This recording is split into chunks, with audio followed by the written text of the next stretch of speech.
Gandang gabi sa ating lahat. Ang aking share ay makikita sa unang kronika, Kapitulo 13, versikulo 1 hanggang 2. Ito po ang nakasulat. Ipag-usap si David sa kanyang mga opisyal at sa mga komander ng libu-libong at daan-daang sundalo. Pagkatapos sinabi niya sa lahat ng Israelitang naroon, kung gusto ninyo at kung kalooban ng Panginoon nating Diyos, magpapadala tayo ng mensahe sa lahat ng kababayan natin sa buong Israel, pati na sa mga pare at mga Levita na kasama nila sa mga bayan at pastulan. Puntahin natin sila rito para makiisa sa atin. Yun lang po. Maraming salamat. Maraming Panginoon. God bless. Isa magpagpalang gabi po sa ating lahat. Ang aking pong iyahayag ngayong gabi ay mula sa aklat ng unang mga kronika, Kabanata 13, talata 3 hanggang 4. Pagkatapos, kunin natin muli ang kaba ng tipan na napabayaan natin noong panahon ni Saul. Sumang-ayon ang lahat sa magandang panukalang ito. Ito po ang salita mula sa ating Panginoon. Amen. Isang pagpalang gabi po sa ating lahat. Ang aking pambabasahin ngayon mula sa libro ng unang kronika, chapter 13, verses 5-6. Kaya tinipon ni David ang lahat ng mga Israelita mula sa ilog Shihor, sa Ehipto hanggang sa Lebo Hamat, upang kunin ang kahon ng Diyos sa Kiriat Jearim.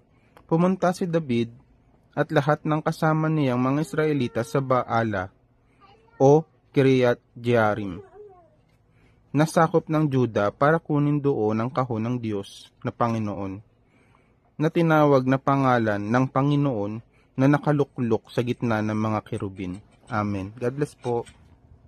Magandang gabi po sa ating lahat. Ang babasahin ko po ngayon ay mula po sa unang kronika chapter 13 verse 7-8. Kinuha nila ang kahon ng Diyos sa bahay ni Abinadab at ikinarga sa bagong kariton.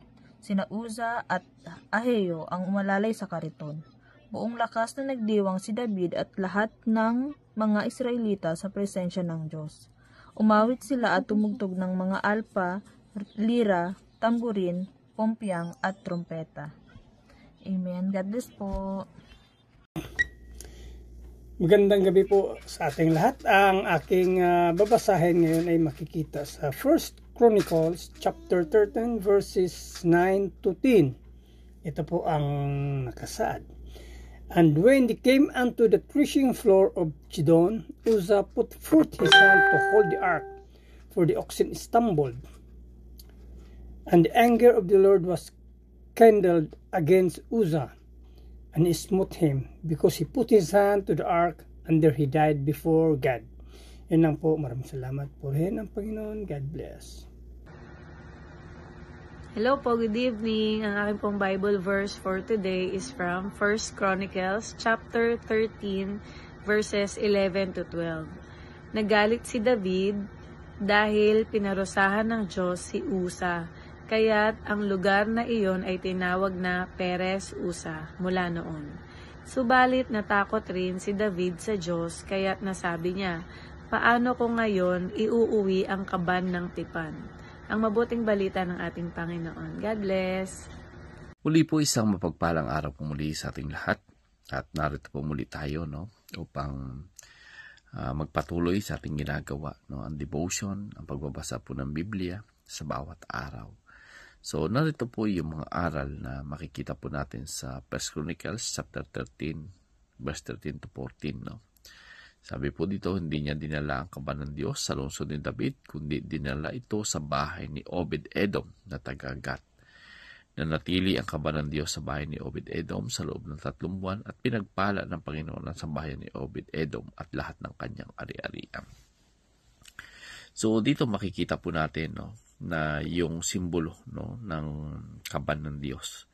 Ito po ay simbolo rin ng presensya ng Diyos. Nung dinala po ito doon sa bahay ni Obed-Edom, ay masasabi po natin na talagang grabe yung pagpapala na tinanggap niya. Sa kabila ng 3 buwan lang yung ipinamalagi ng kaban ng Diyos doon sa bahay ni Obed-Edom, ay nagdulot po ito ng kasaganaan doon sa buhay ni Obed-Edom.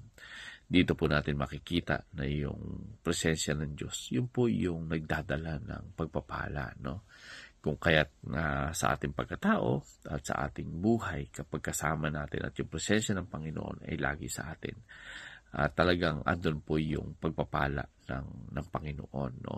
Kumbaga dito natin makikita na talagang kahit si Obed-Edom ay tinanggap niya, no, ng buong puso yung sa kanyang tahanan, yung kabanantipan. So ito ay isang pagpapakita lamang na talagang yung puso ni Obed-Edom ay talagang nandun yung pag-welcome niya doon sa Panginoon, no? Yung pamalagi ng yung kaban ng Diyos sa kanyang bahay. At nakita nga po natin na talagang sa kabila ng maikling panahon ay malaking nito, kumbaga naging malaki yung epekto sa buhay niya.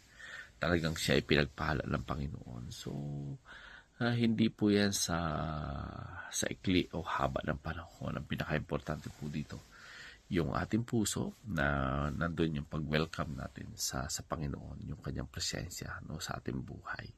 So, purihin po muli ang Panginoon, and God bless everyone.